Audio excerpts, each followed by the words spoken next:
বন্ধুরা, আমরা যখন বিভিন্ন ফুল গাছ লাগিয়ে থাকি টবে। এবার দেখুন, টবে গাছ মারা যাওয়ার পরে আমরা টবগুলোকে ডিসকার্ড করে দিই। এবার দেখুন, এখানে প্রচুর টব জমা হয়ে গেছে, বিভিন্ন সাইজের 5 ইঞ্চি, 8 ইঞ্চি, 10 ইঞ্চির টব। সব মাটি, পুরনো মাটি। এগুলোতে এখনই গাছ লাগালে এর মধ্যে খাবার নেই, সেই জন্য গাছ ঠিকমতো হবে না। এই মাটিকে কিভাবে রিচার্জ করবেন, পুরো অর্গানিক আর ইনঅর্গানিক দু পদ্ধতি আমি দেখাচ্ছি। প্রথমে পুরনো টবগুলোকে নিয়ে নিন। পুরনো টবগুলোর মাটিগুলো বের করে কিভাবে শুকাবেন, কি কি দেবেন, কিভাবে এটাকে আবার রিচার্জ করবেন, পুরো পদ্ধতিটা আমি দেখাচ্ছি। দেখুন, এই টবগুলো আমরা নিয়ে নিচ্ছি। এরপরে সব টবগুলো থেকে মাটিগুলোকে বের করে নেব। এগুলো কোনোটা 3 মাস, কোনোটা 6 মাস এরকম পড়ে আছে টবে। এই মাটিগুলো শুকনো মাটি। এগুলোকে প্রথমে কি করবেন, আপনারা গুঁড়ো করে নেবেন। একটা মোটা লাঠি নিয়ে এগুলোকে সব গুঁড়ো করে নেবেন। খুব সিম্পল পদ্ধতি দেখাচ্ছি। আপনার যত পুরনোই মাটি হোক, যত নষ্টই মাটি হোক, আপনার পুরো রিচার্জ করে আবার খাবার দিয়ে আবার পুরো নতুন মাটি করে দেখাচ্ছি আপনাকে। আমরা টোটাল 4টে টবের উপযোগী মাটি আমরা বের করে নিচ্ছি। বের করে গুঁড়ো করে নেবেন। গুঁড়ো করে সবকটা মাটি ভালো করে কোদাল দিয়ে কুপিয়ে বা গুঁড়ো করে মিশিয়ে নেবেন খুব ভালো মতো। এবার দেখুন, গুঁড়ো করে নিচ্ছি। গুঁড়ো করার পরে এটাকে শুকোতে দেব। শুকোনোর আগে এটাতে একটু কলিচুন মেশাতে হবে। কলিচুন মেশানোর পদ্ধতি দেখে নিন।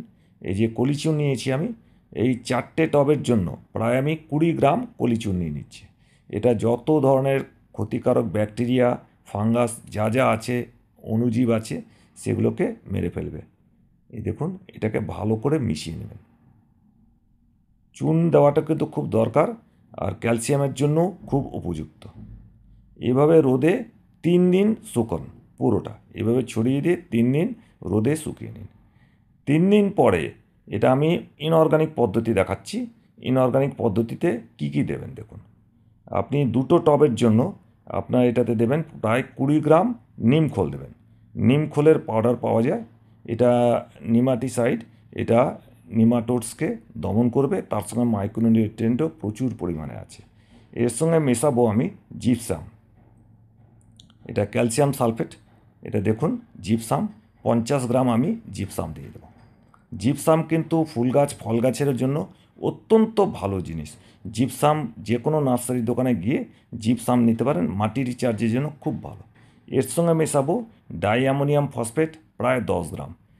8 ইঞ্চি বা 10 ইঞ্চি গামলার জন্য আমি ডাইঅ্যামোনিয়াম ফসফেট ডিএপি মেলালাম প্রায় 10 গ্রাম। এর সঙ্গে দিচ্ছি সুপার ফসফেট। সুপার ফসফেট আপনি নিয়ে নেবেন প্রায় 15 গ্রাম। 15 গ্রামের মতো সুপার ফসফেট নিয়ে নেবেন। যে কোনো নার্সারি দোকানে পাওয়া যায় সুপার ফসফেট। আর গাছের জন্য, ফুল গাছ, ফল গাছের জন্য অত্যন্ত উপকারী। আর ফুল আনার জন্য আপনি দিয়ে দেবেন 10 গ্রামের মতো পটাশ। এই দেখুন, 10 গ্রাম পটাশ, মিউরেট অফ পটাশ। আপনি চাইলে সালফেট অফ পটাশও দিতে পারেন। মিউরেট অফ পটাশ দিয়ে দিয়েছি 10 গ্রাম। আপনাকে বলে রাখি, এক আধটা জিনিস কম হলেও কোনো ক্ষতি নেই। আর এর সঙ্গে মেশাচ্ছি জিঙ্ক সালফেট। এটা অত্যন্ত উপকারী, ফুল গাছ, ফল গাছের জন্য অত্যন্ত উপকারী জিঙ্ক সালফেট। এটা আমি মিশিয়ে দেবো প্রায় 5 গ্রাম জিঙ্ক সালফেট। দেখুন, বের করছি একটা হলদে নুনের মতো একটা গঠন। এটা 10 গ্রামের, এর মধ্যে আমি 5 গ্রাম দেবো। এর মধ্যে থেকে 5 গ্রাম মিশিয়ে দিয়েছি। 10 ইঞ্চি টবের জন্য, দুটো টবের জন্য আমি 5 গ্রাম জিঙ্ক সালফেট মেশাচ্ছি। আর তার সঙ্গে মাটিতে যাতে পোকামাকড় না হয়, ক্ষতিকারক পোকামাকড়ের হাত থেকে বাঁচার জন্য একটু আমি দিয়ে দেবো ফিউরাডান। ফিউরাডান পাউডার। আপনারা যদি ফিউরাডান না পান তাহলে তার বদলে থাইমেটও দিতে পারেন। দেখুন, ফিউরাডান আমি প্রায় 3 গ্রামের মতো ফিউরাডান দিয়ে দিচ্ছি। যে কোনো পোকামাকড় মাটিতে আর হবে না। এরপরে ভালো করে মিশিয়ে নিন। ভালো করে 2-3 দফা ভালো করে মিক্স করে দিন। যেহেতু এটা কেমিক্যাল নেচার, সেই জন্য এই মাটিটা মিক্স করে 5 দিন রেখে দেবো। 5 দিন এভাবেই ওপেন রেখে দেবেন। প্রতিদিন একবার করে একটু ঘেটে দেবেন। এর ফলে কী হবে, কেমিক্যাল যত রিয়াকশান, ইন্টারাকশান সব এই 5 দিনের মধ্যে হয়ে যাবে। এরপর আপনারা এই মাটিতে কিন্তু গাছ বসাতে পারেন। এরপরে যে পদ্ধতিটা দেখাচ্ছি সেটা হচ্ছে অর্গানিক পদ্ধতি। অর্গানিক পদ্ধতিতে মাটি কীভাবে তৈরি করবেন। অর্গানিক পদ্ধতির জন্য আমি প্রথমেই নিয়ে নেব সর্ষের খোল। 2টি 10 ইঞ্চি টবের জন্য মাটির জন্য আমি দিয়ে দিচ্ছি 15 গ্রামের মতো সর্ষের খোল দিচ্ছি। 15 গ্রাম সর্ষের খোল গুঁড়ো করে মিশিয়ে নিলাম। এর মধ্যে প্রচুর পরিমাণে মাইক্রোনিউট্রিয়েন্ট থাকে। আর এর সঙ্গে আমি মিশিয়ে নিচ্ছি নিম খোল, প্রায় 15 গ্রাম সম পরিমাণে নিয়ে নিচ্ছি নিম খোল। নিম খোলে প্রচুর মাইক্রোনিউট্রিয়েন্ট আছে, এছাড়া নেমাটোডসকে আপনার প্রতিরোধ করতে সাহায্য করবে। এর সঙ্গে সামান্য মিশিয়ে নিচ্ছি মানে নাইট্রোজেন আর ফসফরাসের সোর্স হিসাবে হর্নমিল, এটাও নিয়ে নিচ্ছি প্রায় 15 গ্রাম। হর্নমিল নিয়ে নিচ্ছি 15 গ্রাম। তার সঙ্গে মিশাচ্ছি জিপসাম, ক্যালসিয়াম সালফেট জিপসাম, আমি প্রায় মিশিয়ে নেব 50 গ্রাম জিপসাম। যে কোনো ফল গাছ যদি লাগান জিপসামটা অবশ্যই দেবেন, ফলের গঠন বড় করবে, প্রচুর ফল আনবে, গাছটাও খুব শক্তপোক্ত করবে। জিপসাম কিন্তু অত্যন্ত ভালো সার, ন্যাচারাল সার, জিপসাম অবশ্যই দিতে পারেন। তার সঙ্গে দেবেন একটু পরিমাণে দিয়ে দেবো হাড় গুঁড়ো, যেটাকে আমরা বোন মিল বলি, এটাও প্রায় দিয়ে দেবো 15 গ্রামের মতো। বোন মিল বা হাড় গুঁড়ো, যারা বোন মিল হর্ন মিল না দিতে চান তার বদলে আমি বলবো আপনাকে আপনারা দিন প্রম। এটা আপনি যে কোনো নার্সারি দোকানে পাওয়া যাবে, অনলাইনে পেয়ে যাবেন। আর প্রম ফসফেট রিচ অর্গানিক ম্যানিওর, এটা আমি দিয়ে দেবো প্রায় 20 গ্রামের মতো। এটা 20 থেকে 30 গ্রাম দিয়ে দেবেন প্রম। যারা দেবেন না বোন মিল হর্ন মিল তাহলে প্রম 30 গ্রাম দিয়ে দেবেন। তার সঙ্গে দিয়ে দিচ্ছি ফাঙ্গিসাইড হিসাবে 5 গ্রামের মতো ট্রাইকোডার্মা।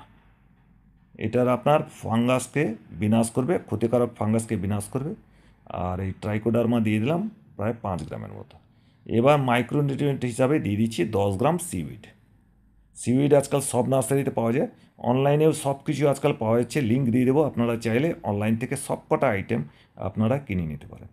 দেখুন মিশিয়ে নিচ্ছি, এরপরে ভালো মতো মিক্স করে নেবেন, 3-4 দফা ভালো মতো মিক্স করে নেবেন।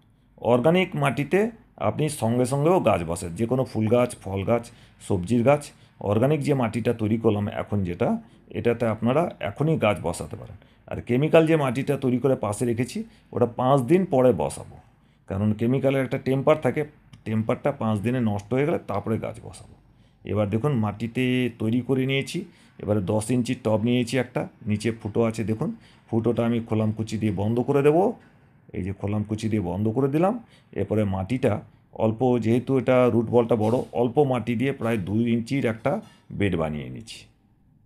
2 ইঞ্চির বেড বানিয়ে নিয়ে এইবার এই টব থেকে বোগেনভেলিয়ার গাছটা আমি বসিয়ে দিচ্ছি। যে কোনো ফুল গাছ, ফল গাছ, সবজি গাছে আপনি এইভাবে বসাতে পারেন। এরপরে এই দেখুন রুট বলটা খুব বড় আছে, আমরা একটু রুট বলটার সাইডের যে মাটি এটা একটু কেটে বাদ দিয়ে দেবো। এই যে সাইডের মাটিটা একটু কেটে বাদ দিয়ে দিলাম।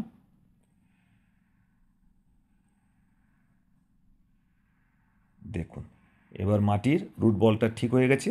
এবার আমি এটাকে টবের সেন্টারে একদম মাঝামাঝি কন্ডিশনে বসিয়ে দেবো। বসিয়ে দিয়ে এরপরে মাটি দিয়ে ভরাট করে দেবো।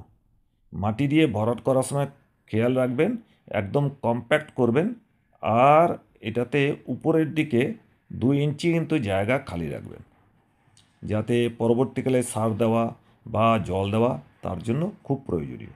2 ইঞ্চি উপরে গ্যাপ দিয়ে দেবেন। মাটিটা ভরাট করে নিচ্ছি, কম্প্যাক্ট করে নিচ্ছি, আর এরপরে এটাতে আমি জল দিয়ে দেবো। আর আমরা বোগেনভেলিয়া যেহেতু এটা ওপেন রোদে রাখবো, এখন ছায়ায় রাখার দরকার নেই। আর এটাতে একদিন পর পর জল দেবো।